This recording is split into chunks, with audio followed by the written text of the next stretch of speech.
Il était 23h45 quand mon téléphone a illuminé la chambre obscure avec une notification unique, un transfert de facture provenant de l'éclat parisien s'élevant à 15 000 €, et le montant total brillait sur l'écran comme une accusation flagrante. Juste en dessous se trouvait un message de ma mère, Béatrice, me disant de mettre cela sur ma carte car c'était bien le moins que je puisse faire après avoir gâché l'ambiance avec ma robe de pacotille, suivi une seconde plus tard par un emoji cœur envoyé par ma sœur Chloé pour liker le message. Je suis restée assise là, dans le ronronnement silencieux de mon bureau à domicile, entourée de moniteurs qui suivaient les tendances des marchés mondiaux et les acquisitions hôtelières, sans pleurer ni jeter mon téléphone, fixant simplement l'écran car ils croyaient vraiment que j'étais leur distributeur automatique et pensaient que mon silence valait permission, mais le silence n'est pas toujours un consentement et c'est parfois juste le calme avant l'exécution. Laissez un commentaire pour me dire d'où vous m'écoutez et quelle heure il est chez vous en ce moment car j'aimerais savoir qui fait partie de notre communauté. Je n'ai pas répondu au message ni envoyé d'emoji en colère, mais j'ai plutôt ouvert mon ordinateur portable dont l'écran s'est allumé en projetant une lumière bleue sur mes mains qui, pour ma famille, n'était bonne qu'à ranger des livres à la bibliothèque municipale ou à servir du vin aux partenaires d'affaires de mon père.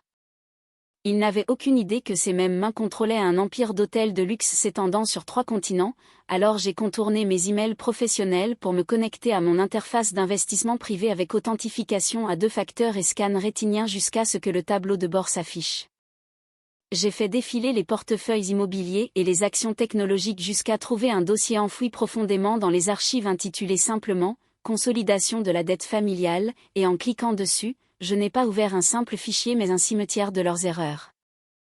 Il y avait les reçus des dettes de jeu de mon père, Jean-Pierre, datant de 2018, rachetés pour une bouchée de pain à des usuriers qui menaçaient de lui briser les jambes, les relevés de cartes de crédit que ma mère avait plafonnés pour des sacs à main de créateurs qu'elle ne pouvait pas s'offrir, consolidés en un prêt à taux réduit que je gérais personnellement, et même le bail de l'appartement de luxe de Chloé dans le 16e arrondissement payé par une société écran m'appartenant.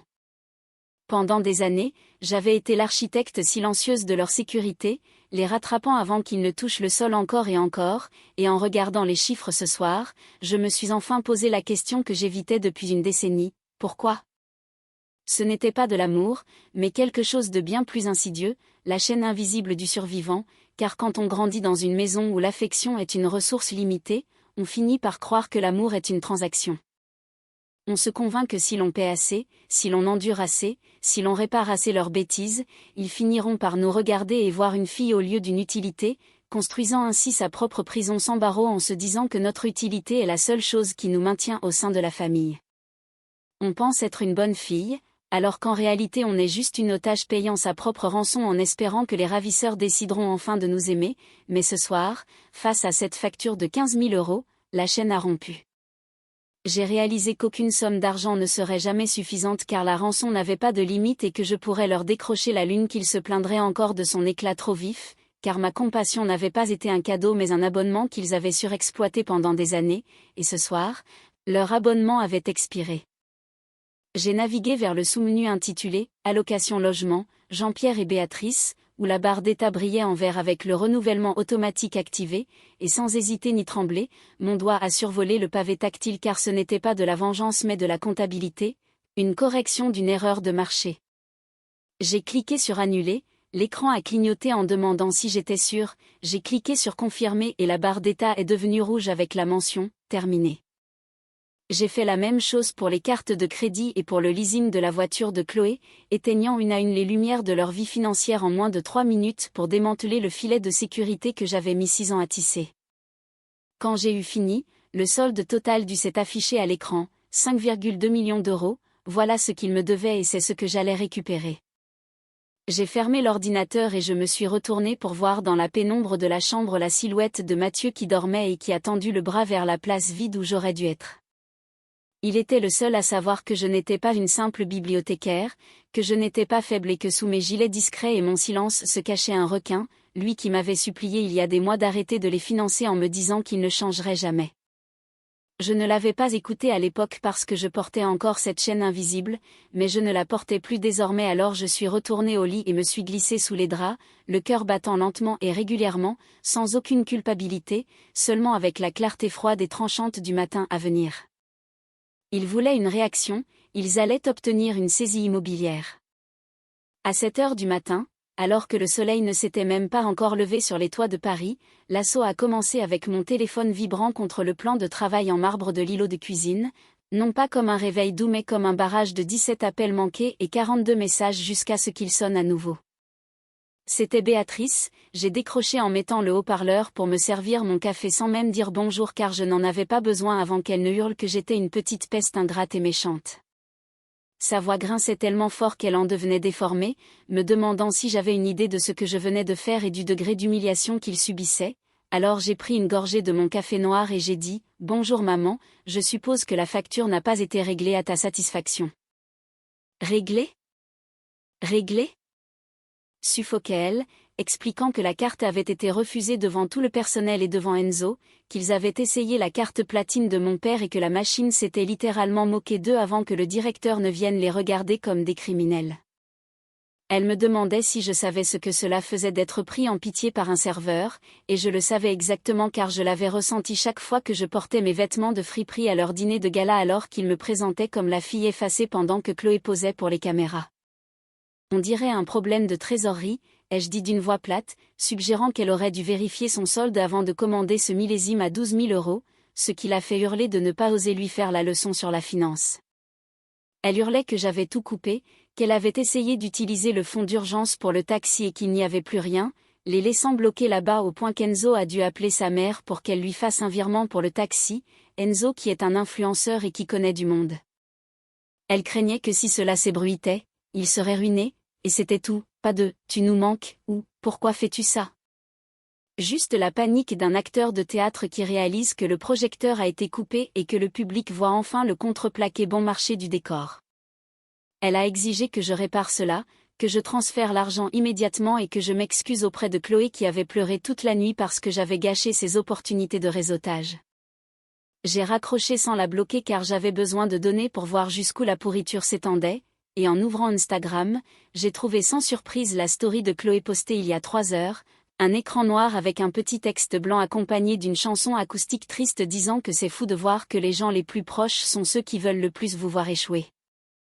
Elle écrivait que certaines personnes ne supportent pas votre éclat et essaient de couper votre courant, ajoutant que la jalousie est une maladie et me souhaitant de guérir vite avec des hashtags sur la famille toxique et les rageux. J'ai presque ri devant ce gaslighting époustouflant. Elle avait transformé mon refus d'être volée en un acte de jalousie, croyant sincèrement que mon existence tournait autour de l'envie de ses selfies. Puis est venu le message vocal de mon père, Jean-Pierre, dont la voix était épaisse et pâteuse car il avait bu, me disant de l'écouter et qu'il savait qui m'avait poussé à faire ça, accusant mon mari, ce prof remplaçant qui n'est rien, de me monter la tête pour garder l'argent pour lui. Il le traitait de sensu et de parasite, prétendant qu'il détruisait notre lignée et menaçant de descendre ici pour me rappeler qui m'avait faite. J'ai regardé Mathieu assis à table lisant une revue technologique sur sa tablette, lui qui n'était pas un prof remplaçant mais le fondateur d'une plateforme d'apprentissage évaluée à 900 millions d'euros et qui avait racheté anonymement les dettes de jeu de mon père 3 fois juste pour éviter que notre maison d'enfance ne soit saisie par des bookmakers. Il était la seule raison pour laquelle ils avaient encore un toit et ils l'appelaient une sangsue. Mathieu a levé les yeux en entendant le venin du message vocal et, au lieu de s'énerver, il m'a regardé avec un sourire triste et sachant, disant doucement qu'il n'était pas fâché d'avoir perdu l'argent mais d'avoir perdu leur pouvoir sur moi.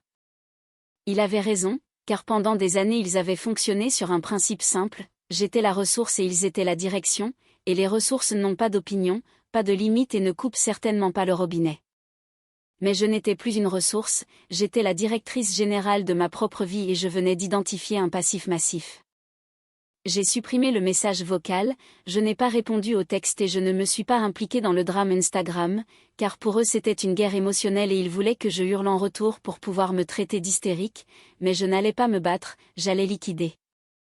Je me suis levée, j'ai ajusté mon blazer et il était temps d'aller travailler, non pas à la bibliothèque mais au bureau aux parois de verre en centre-ville où mon vrai nom figurait sur la porte. « Tu es prête ?» a demandé Mathieu, et j'ai répondu en prenant mes clés, « Non, je suis en retard. » Je n'ai pas bloqué leur numéro car cela aurait été émotionnel, une simple réaction, alors que je devais être proactive. J'ai fait taire les notifications et je suis montée dans ma voiture, passant devant la bibliothèque de la rue Soufflot où ma famille pensait que je travaillais, passant mes journées à tamponner des dates de retour, une fiction pratique qui me rendait inoffensive et facile à harceler à leurs yeux. Je ne me suis pas arrêtée à la bibliothèque mais j'ai conduit 3 pâtés de maison plus loin vers le gratte-ciel de verre et d'acier qui dominait l'horizon pour me garer dans le parking souterrain sur la place réservée à la direction générale. En prenant l'ascenseur privé jusqu'au 42e étage, j'ai senti le changement s'opérer dans mon corps, mes épaules se redressant et mon expression d'excuse disparaissant pour laisser place à l'actionnaire majoritaire que j'étais. Les portes se sont ouvertes directement sur le hall de MV Holdings où la réceptionniste m'a salué en annonçant que Maître Lefebvre m'attendait dans la salle de conférence B. Maître Lefebvre était mon avocate, une experte en rachat d'entreprise et en liquidation d'actifs qui ne traitait pas des sentiments mais des leviers juridiques. Elle avait déjà disposé les dossiers sur la table en acajou avec une précision militaire, notant que j'avais coupé l'allocation logement, ce qu'elle trouvait agressif, mais je lui ai répondu que ce n'était pas encore assez agressif car il pensait encore que c'était une simple crise de colère. J'avais besoin qu'il comprenne que la banque était définitivement fermée, alors elle m'a glissé un document qui n'était pas une lettre d'excuse mais une mise en demeure de remboursement accéléré. Ce papier détaillait chaque prêt que j'avais racheté, chaque solde de carte consolidée et chaque leasing de voiture que j'avais cautionné avec une clause stipulant que le prêteur se réserve le droit d'exiger le remboursement intégral à tout moment. Le montant principal était de 5,2 millions d'euros et si nous exécutions cela, ils auraient 30 jours pour payer sous peine de saisie de la maison, des voitures et de leur salaire. J'ai passé mon doigt sur le chiffre, le prix de mon silence et de leur confort pendant qu'ils me traitaient comme une servante, et j'ai dit, faites-le, signifiez-leur cela demain. Elle m'a prévenu que c'était l'option nucléaire et qu'après cela, il n'y aurait plus de dîner du dimanche car je ne serais plus leur fille mais leur créancière, ce à quoi j'ai répondu que je n'étais plus leur fille depuis longtemps mais seulement leur mécène. Mon téléphone a vibré, un message de Mathieu disant que mon père l'avait menacé d'aller à son école pour le faire licencier en le traitant de perdant fauché qui corrompait sa fille. Il s'attaquait maintenant à la seule personne qui m'avait aimé sans condition, et Mathieu m'a envoyé un second message, enlève les gants, Élise, laisse-les voir qui nous sommes vraiment. Il me donnait le signal car pendant des années nous avions caché sa fortune pour protéger notre paix, mais ils avaient confondu humilité et faiblesse. J'ai donné instruction à Maître Lefebvre d'envoyer le dossier sur papier à en-tête de la société et de rediriger toute correspondance vers mon bureau pour qu'ils comprennent enfin qui ils avaient provoqué. Quelque part, mes parents devaient déjà être en train de rager mais j'en avais fini de gérer leurs émotions car j'avais une entreprise à faire tourner, quand soudain l'avocate a marqué une pause sur un dossier qui n'était pas un actif mais une fraude, une hypothèque de 250 000 euros prise sur la maison familiale il y a 3 ans avec une signature à mon nom qui était une contrefaçon parfaite puisque j'étais à Tokyo ce jour-là. Mon père avait usurpé mon identité pour financer la prétendue réussite de Chloé, ses voyages à Dubaï et sa Mercedes classe G, un délit fédéral passible de prison, mais je n'ai pas scié et j'ai demandé à l'avocate de préparer le rapport de police tout en le gardant en réserve car je voulais une confession publique et irréversible. Je les ai invités à dîner à l'Éclat parisien où ils sont arrivés arrogants et trop habillés, convaincus que c'était ma reddition, commandant de manière extravagante en supposant que je paierais, mais quand l'addition est arrivée, elle a été remise à Mathieu que le serveur a appelé par son nom en lui demandant de réviser les documents de transfert de propriété. Mathieu a signé avec désinvolture car nous étions désormais propriétaires de l'immeuble et du restaurant, et j'ai fait glisser le dossier contenant la mise en demeure de remboursement des 5,2 millions d'euros sous leurs yeux, agrémenté de la preuve de la fraude bancaire.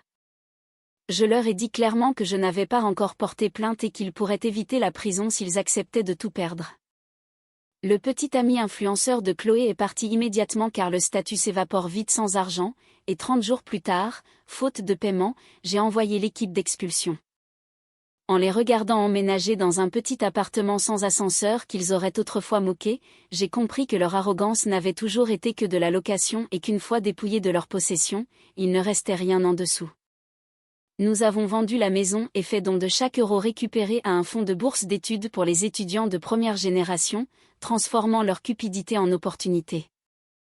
J'ai supprimé le dernier dossier lié à eux et fermé mon ordinateur car pour la première fois, la porte de la prison était déverrouillée et si vous avez déjà dû acheter votre propre liberté auprès de ceux qui auraient dû vous la donner gratuitement, sachez que vous n'êtes pas seul.